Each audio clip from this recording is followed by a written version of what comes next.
Hi guys, Dinner Lady here again. Right, so what I'm making today is what I was supposed to be making last Sunday, but when me and Ian weren't feeling too well last Sunday, we didn't bother with it. So I did put some of the ingredients into the freezer. So what I'm making is a steak and kidney suet pudding. We're just going to have that with some veg, no potatoes or anything like that, because you've got your pastry as well as your meat and everything there, and I think potatoes would be a bit too much. So Ian wants to bring that down. We'll have a look at the ingredients. Yeah. Right, so like I say, I froze these. Them are some lamb's kidneys and some diced beef. I've got, to go with that, I've got an onion and some oxo cubes. Obviously salt and pepper. And for the suet dumpling mix, I've got self-raising flour, beef suet, I've got some baking powder, and I've got a little bit of thyme. I don't know whether to put that in with the meat or that yet. Right, so let's get on and let's get going.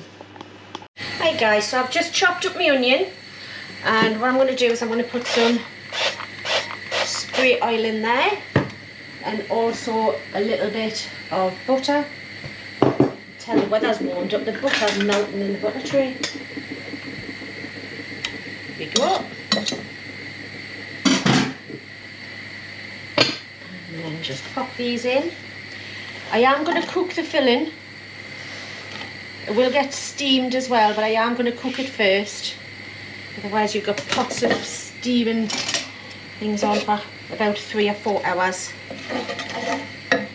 Right, mess of that.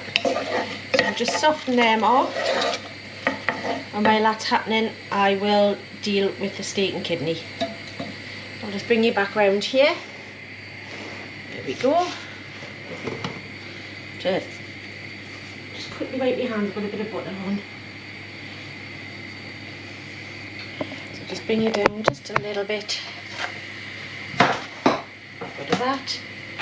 Right, so I'm just going to drain off the excess that's on the kidneys and the beef, and then we'll come back to you. Right guys, so what I've done is I've just rinsed off the beef and patted it dry as what you can, and I'm just going to put a bit of plain flour in here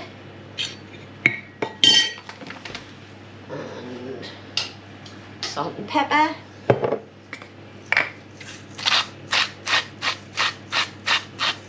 Getting worse for that. I think about what I'm going to do, and then I completely goes out of my head what it is that I want.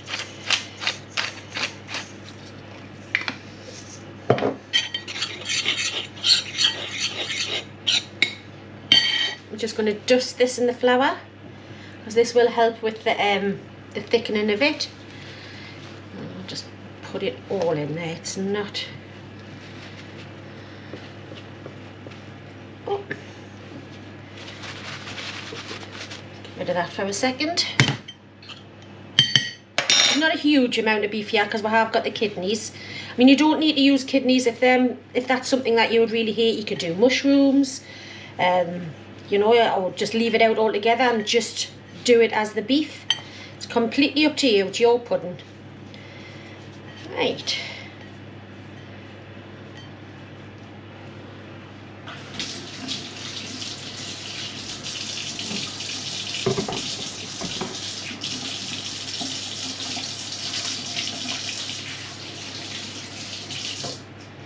That's good enough for now. Give them a good wash in a bit. Right, so as you can see, the onions are starting to go nice and soft. So I'm just going to turn that up a little bit. Start adding the beef. I'm just going to pop the kettle on, just so I can get the nice hot water to go in here.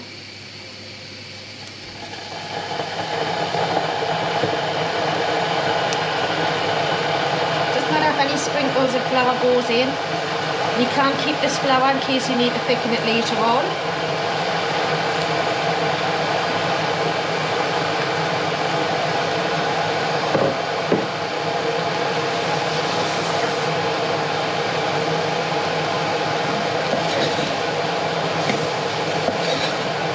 Just going to get a little bit of colour on this.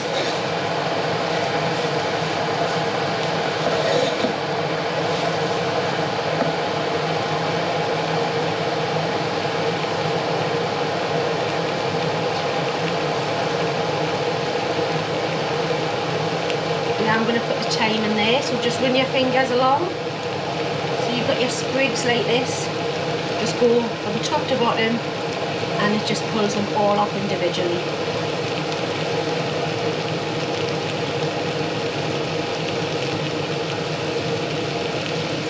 Again, don't want too much in, just enough to give it a lovely flavour.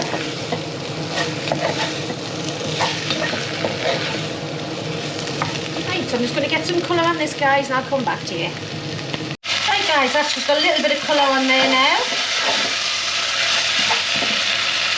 And when it comes to the herbs, you can just use dried herbs, you don't need to have fresh. So you put a bit of water in there, look. And the oxo cubes.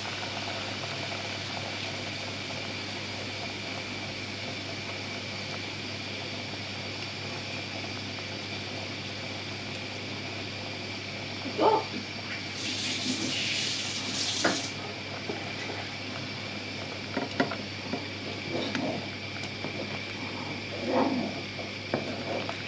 Right, so just going to get a spoon. There's half of that stuck on the spoon.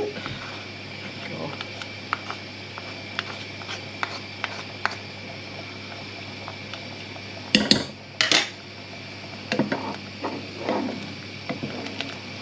Right, so I'm going to let that go for about an hour with the lid off. I'm not putting the kidneys in just yet because they will overcook. So what I'm going to do is about 15-20 minutes before the end of the cooking time, I'll put the kidneys in. So I'm just going to put this on one of the back burners over there. Just let that tick away. Just give it a stir every now and again. And then we'll have a look at these kidneys. Right, so the kidneys. What I've done is taken them out of the bag and I've given them a wash. I'm just going to cut them in half. A lot of times when you buy kidneys, you don't buy them full like this. I got these from Morrison's. I'm just going to go through there. Now you want to get rid of all of these little bits here because they're stringy and nasty and they just wouldn't break down. So I find the easiest way is just to snip it just a couple of times all the way up. And then get your knife, just take them off. Might be a little bit fiddly. I'm going to go and get a different knife, that's too big for me. This is my favourite. That's better.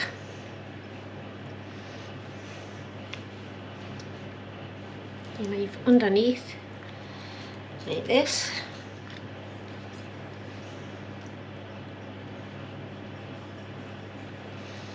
Just get rid of all of that.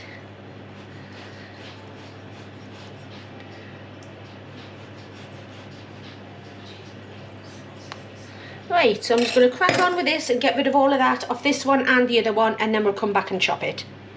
Right, so that's all that chopped up in there. There's quite a bit. I could have really just gotten away with one, but as them being in the freezer, excuse me, and I'd taken both of them out, the need use. Now that's all the horrible bits on the inside. Looks gross, doesn't it? So I'm going to give a good clean up here. Got about 50 minutes left on that, and we'll come back to you. Right guys, so this has had about 40 minutes, and you can see how thick and everything it's gone. That's the flour that I put onto the beef. Now I put all the chopped kidneys in there. And do that for about another 15 minutes, because don't forget it's going to get steamed as well for about an hour. Oh, we'll put that there, and I'll bring you around and show you what I'm going to do with the lid for it. Right, so I have a 5.5 inch pudding tin here. Just got this from Sainsbury's.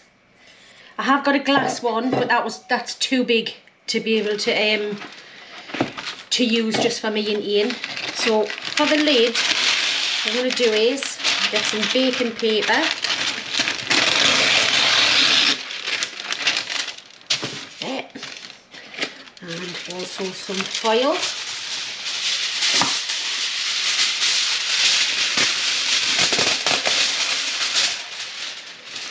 That over there as well.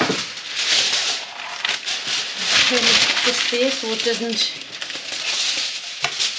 unravel itself and have that there like that. Now because we're going to be using self-raising flour, this probably will rise a little bit. So I'm just going to put a pleat in the top like that, and then that'll go onto the pudding basin, and I've got some string here to wrap around it. So I'll just put that out of the way for now. Sorry, I'm a little bit distracted because Ian's made a clementine cake. I'm going to have to show you this, guys. Look at that. Looks a little bit scorched around the sides, but it's not. Lovely and moist. Absolutely gorgeous. So we're going to have that, I think, with some cream afterwards. And that's the... Bring this back up to the boil again. And we'll come back to you once that's done. Right, guys, so it's had 15 minutes. So all I'm going to do is I'm going to taste it just to check for seasoning. Plenty of salt in there. Just going to put a little bit more pepper in.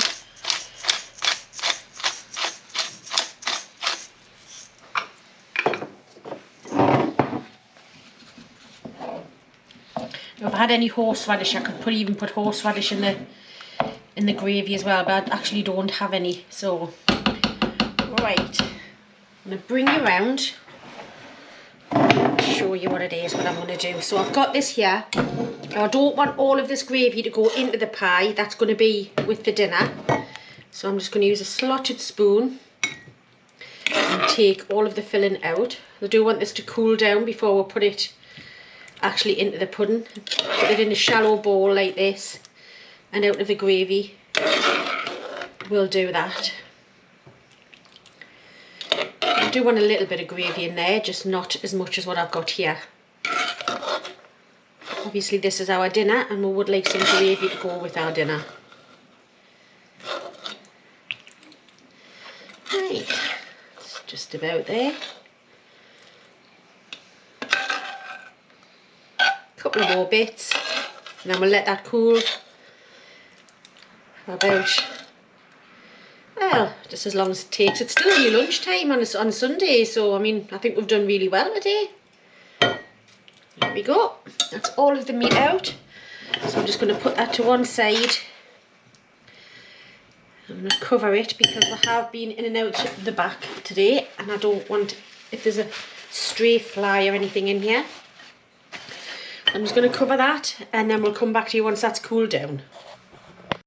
Right, guys, so I'm going to start the pastry now. So I need 200 grams of self-raising flour. I hate these bags of flour. Alright, 200 grams.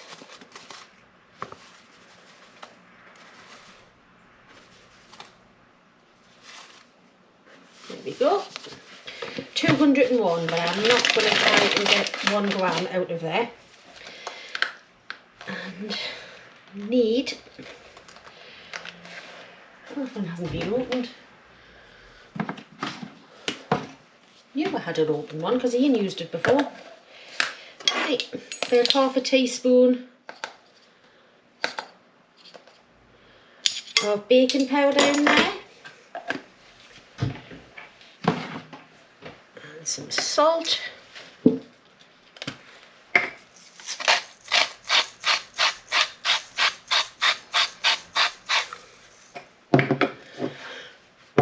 I'll do is I'll give that a bit of a mix up. There we go. And now the suet. So on 100 grams of, oh, I made a right mess of that, haven't I? 100 grams of suet.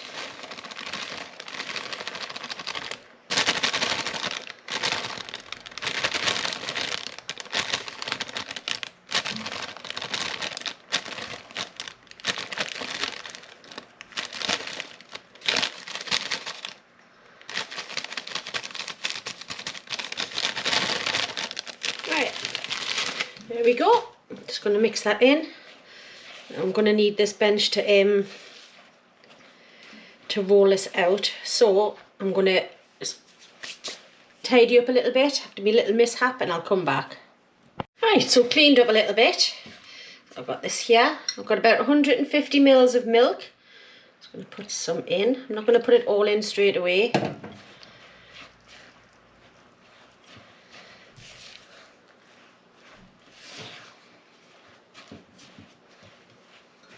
I need a bit more, might not. I'm going to put in.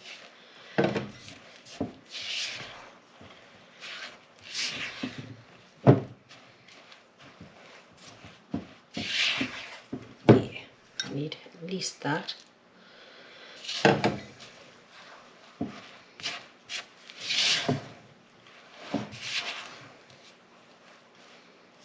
Right, get my hands in. I have got the milk just at the side of us here, just in case I do need any more. You can only really tell once you get your hands in. Is it going to come together?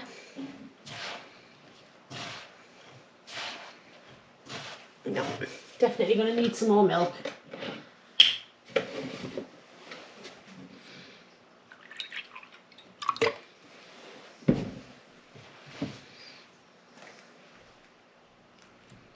That's another 100 mils in there.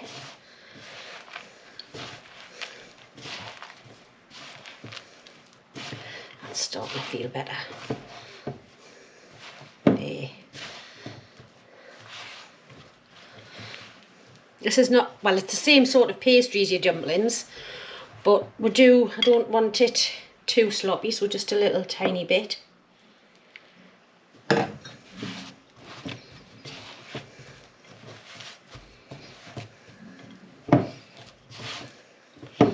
Right, that's it.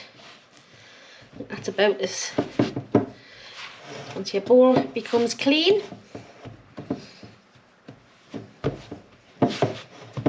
there we go. Or what I'll do is I'll just shape this a little bit. Thing is, with this sort of pastry, you don't need to let it rest. You can, you know, if you wanted to get everything all done while your filling's cooling down.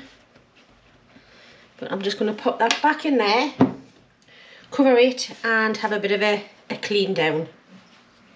Right, so just put a bit of flour on there and get me trusty old butter knife. Take about that much off the lid, put that back in the bowl, get this back into some sort of circle shape.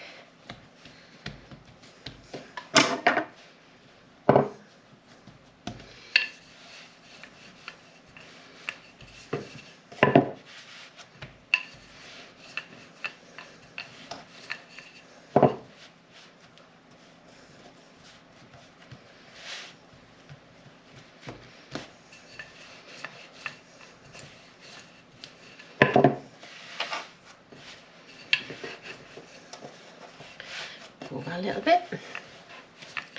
Right, I'm just going to keep rolling this until it's big enough to go into my pan. Right, so I've cut that, I've rolled that out. I've tested it against my pan just to double check that it's big enough. What I do is I cut out a quarter. This won't go to waste, I'll go towards the lid as well. I'm just going to move that to one side a second and bring my pan over. And what we do is we put that in there. Now that you've done this, you can actually get it so it fits perfectly into your pan. Very forgiving pastry, so you can put it together.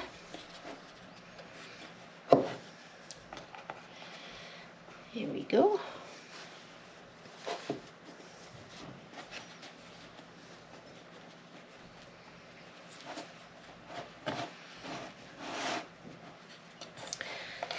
Straight in there. Sure, goes right to the bottom.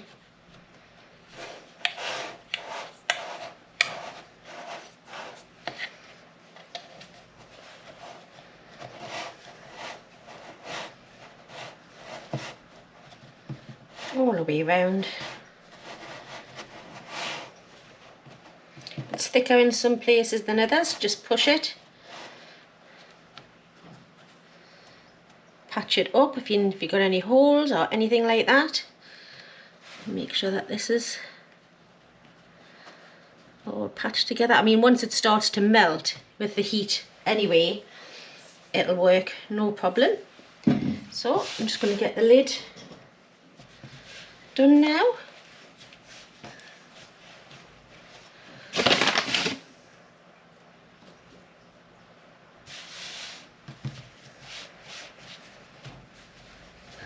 Mash it together.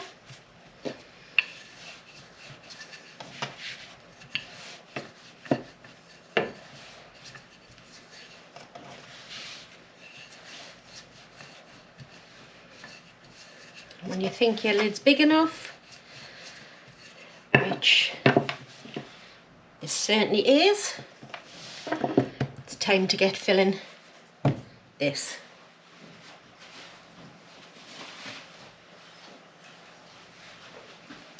Right, so I'm going to get this all in here, along with a little bit of gravy that's in there as well.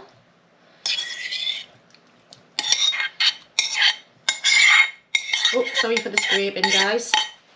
Straight in there. Move this about a bit.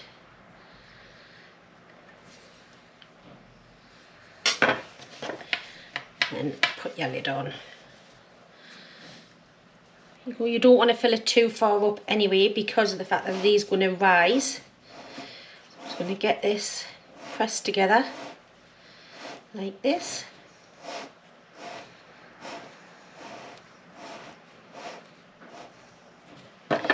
Get my knife. Put a knife.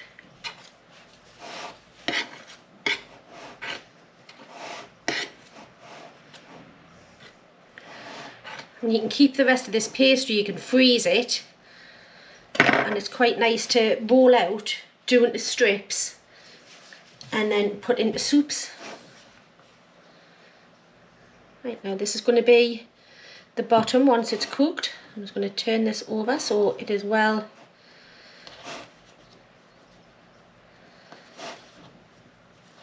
covered.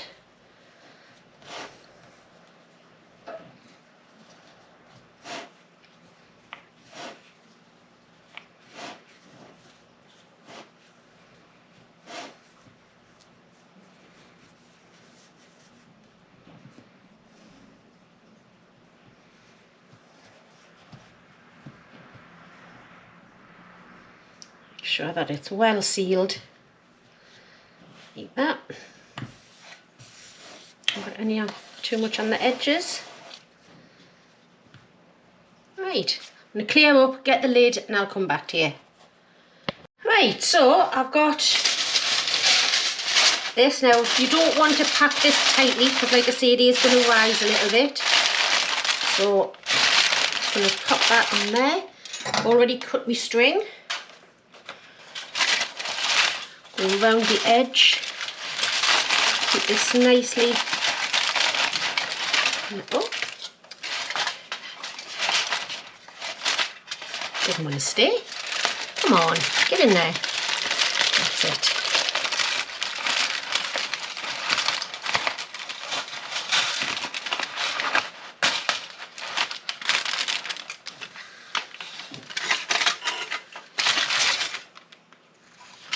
I mean, I know there's some fancy way of making this into a handle and everything, but I haven't got a clue how to do that, so I won't be doing it. Right. Just get the scissors.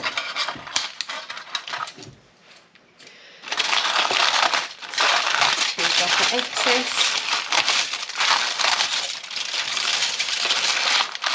I do apologise to the person that doesn't like the sound of this. I read that in one of the comments. But I cannot do it quietly, unfortunately.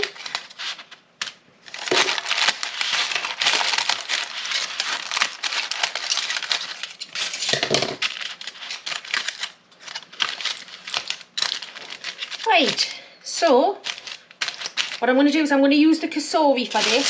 Excuse me again. But if you don't have a cooker that you can steam in, then you can just use a pan of water on the hob and just steam it that way. Have it about the water about that much up the top, and just make sure that it doesn't boil dry. So we'll go over to the cassoulet and I'll show you what I'm going to do with that. Right, so I've put some water in there just underneath this rack here. See that there? And after putting my string back on again, because I must have cut it in the wrong place, I'll put that into there. I'll just get the lid, guys. I won't be 1 second. Moved it over the way.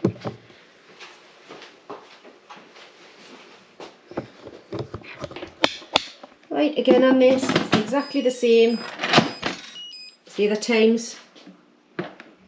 Put that orange bit against that orange bit to put down, switch round, and then I've got steam, and I want it for about an hour. We'll keep an eye on it to make sure it's not losing any water, but that'll just come up to steam and then it'll start working. Again, sorry for the flashing on there. Right guys, so it's had its hour. I've just brought it out and still see the steam. What I'm going to do is I'm going to bring it across and we'll open it up. Right, so moment of truth. Let's have a little look. I'll just snip the string. There we go. Gets rid of that. And a little bit of water in there. And there you go, guys. It's looking lovely. What I'm going to do is I'm going to pop that on the top. A tea towel. And then give it a spin. Oh, didn't even take the bottom bit off. Oh, let's have a look. Wow, there we go. It's a steak and kidney pudding. So what I'm going to do is I'm just going to let that rest for a little while. I'm going to warm up the veggies and we'll get some dinner. Right guys, so it's had about 5 minutes just while I've been warming up the veggies. Ian, we had some cauliflower that we wanted used up, so Ian decided he wanted some cauliflower mash. So I'm just going to pop some of that on the plate. Put that over to one side and let's have a little look at this. Right.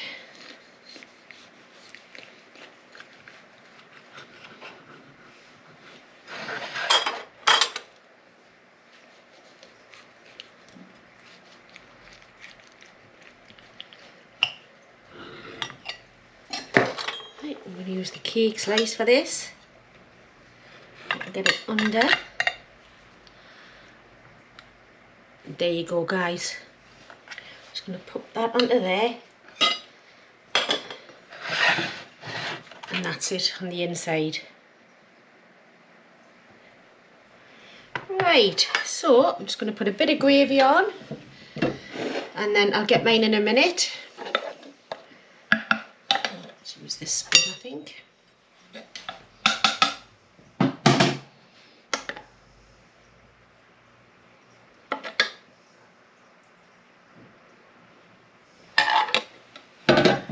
Right, so I'm going to have a bit of a taste of this. Right, here we go. Belly taste test again. This looks and smells absolutely delish.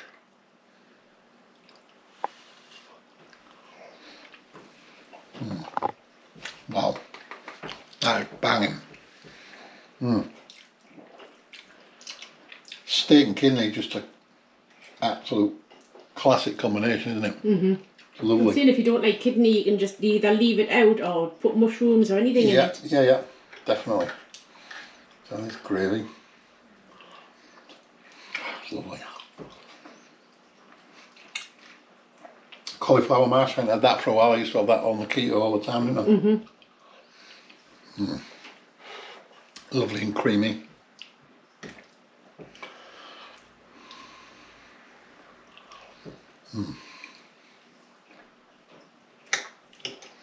A bit of cauliflower and broccoli there as well. Lush. All goodness. You happy with that? I'll have one more bite of this. Star of the show, isn't it? Gotta be done. Get a forkful. Nice big forkful. Lovely.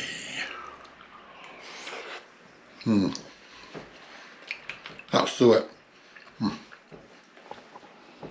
Spot on. Definitely give that a go. Without a doubt, 1,000,000% try that. That is beautiful. So, right, we're going to get off and eat this and enjoy the rest of the Sunday afternoon. aye, thanks very much for watching and subscribing. Yeah, leave your And liking. comments. As always, much appreciated. If you can subscribe, please consider doing so. It's free, it doesn't cost anything, so that applies to both channels. So thanks again, and we'll see you very, very soon. See you later, guys. Bye. Bye for now.